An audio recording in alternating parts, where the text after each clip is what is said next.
Di sebuah desa terpencil bernama Wonokerto, tersembunyi sebuah legenda kelam yang tak pernah berani diungkap terang-terangan.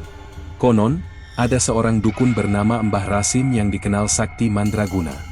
Dia menawarkan pesugihan luar biasa, kekayaan melimpah hanya dalam semalam. Tapi syaratnya, tak sekadar darah hewan, melainkan tumbal kepala manusia. Cerita ini bermula dari Surya, seorang pria berusia 35 tahun yang frustrasi dengan hidupnya. Usahanya bangkrut, keluarganya kelaparan, dan hutang menumpuk. Dalam keputusasaan, Surya mendengar bisikan dari seorang teman lamanya, Jatmiko, tentang pesugihan Mbah Rasim. "Sur, kalau kamu mau kaya secepatnya, cuma Mbah Rasim jalannya. Tapi, syaratnya berat," kata Jatmiko saat malam penuh gerimis di sebuah warung kopi tua. Surya menelan ludah. "Berat gimana, Ko?" Jatmiko menatap tajam, matanya merah karena lelah. "Kamu harus rela, ngorbanin kepala manusia. Bukan main-main." Surya tertawa getir, tapi rasa penasaran perlahan menggerogoti hatinya. Ia pulang malam itu dengan kepala penuh pikiran kelam. Istrinya, Sari, menyambut dengan mata sembab.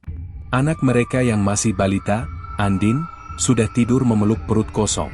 Malam itu, Surya tak bisa memejamkan mata. Tiba-tiba suara-suara aneh terdengar dari luar rumah, seperti desisan ular bercampur tangisan bayi.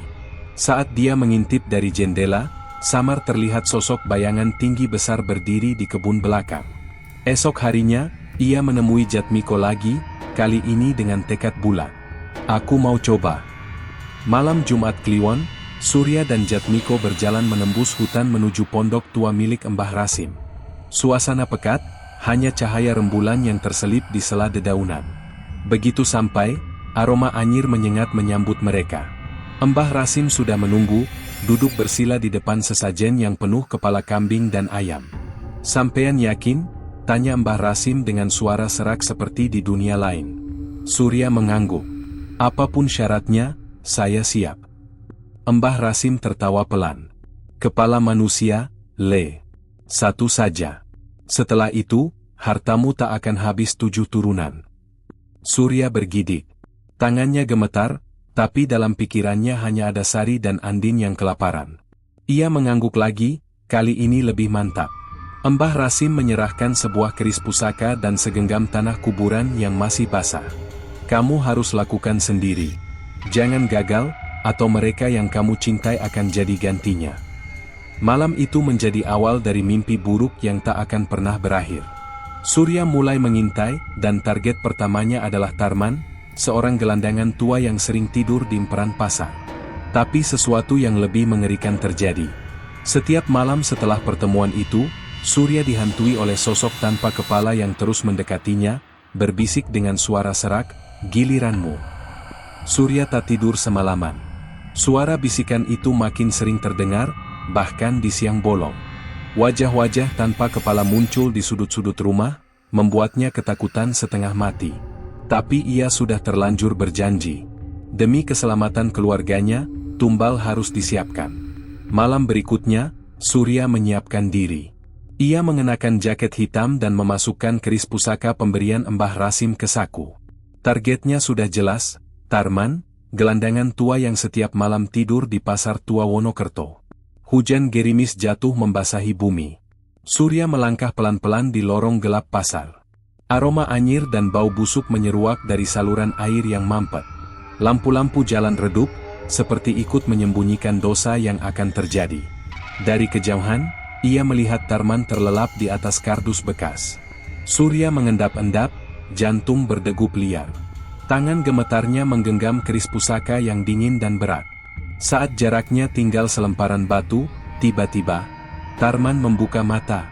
"Tolong jangan," suara Tarman serak dan lemah, seolah tahu ajal menjemput. Surya mematung. Air hujan membasahi wajahnya, matanya nanar melihat mangsa yang tak berdaya. Tapi di belakangnya, bayangan hitam tanpa kepala berdiri, menunjuk tajam ke arah Tarman.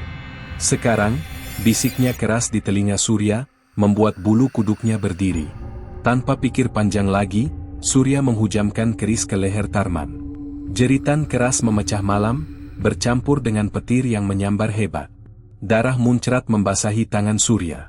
Sekali, dua kali, hingga kepala itu terlepas dengan sempurna. Surya mematung menatap kepala Tarman yang berguling, mata masih melotot seolah mengutuknya. Namun sebelum ia sempat beranjak, suara geraman terdengar dari kegelapan. Surya menoleh cepat dan makhluk besar berwujud anjing hitam raksasa muncul, matanya merah menyala, lidahnya terjulur panjang menjilat darah. Makhluk itu mendekat cepat, Surya panik dan berlari sekuat tenaga meninggalkan pasar. Nafasnya terengah, jantungnya seperti meledak.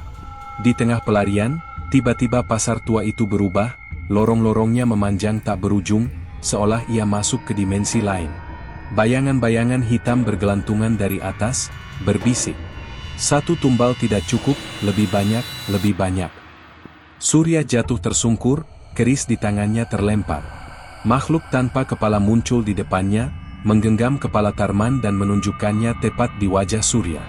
Kerja bagus, suaranya berat. Tapi ingat, tumbal harus berlanjut, atau... Tiba-tiba, sosok Sari dan Andin muncul di bayangannya, tubuh mereka berlumuran darah, mata mereka kosong memandang Surya.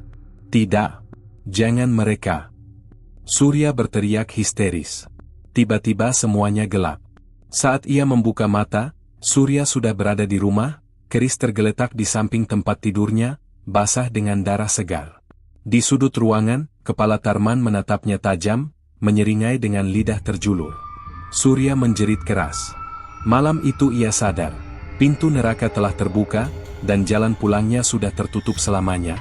Sejak malam berdarah itu, hidup Surya berubah drastis.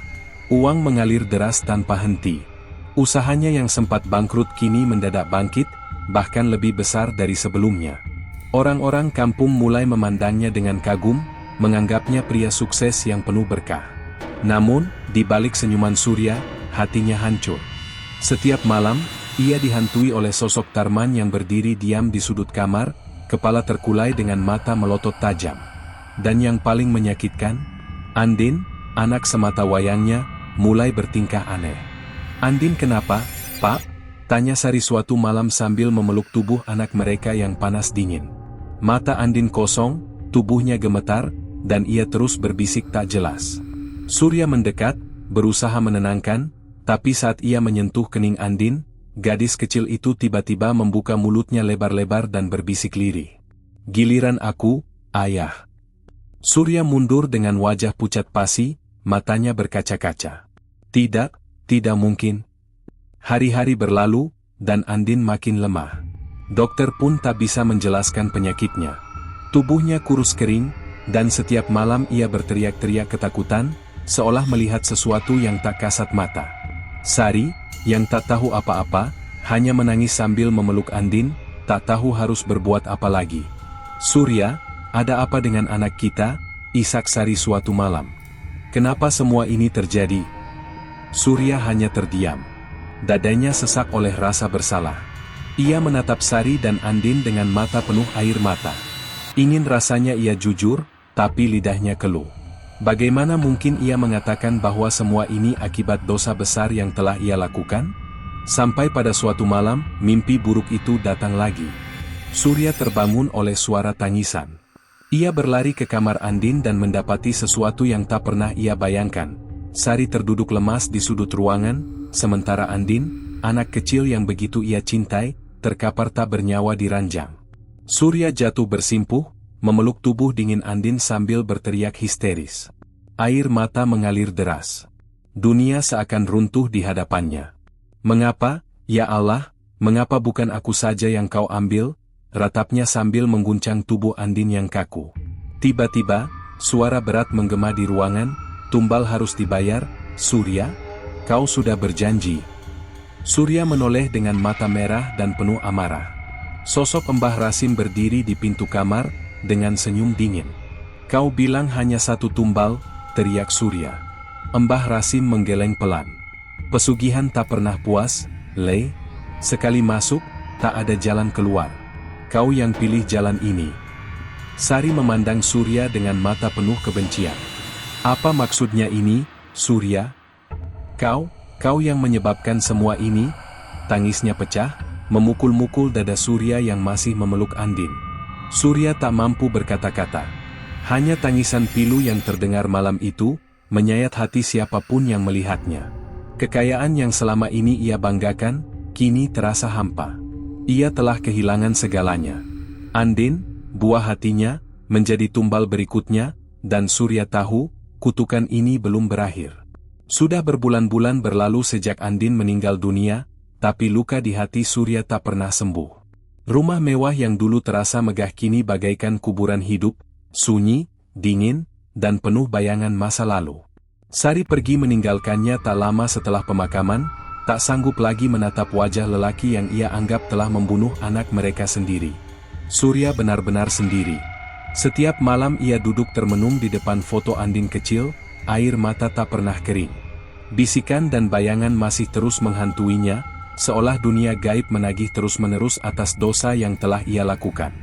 Pada suatu malam hujan deras, Surya berjalan gontai menuju makam Andin.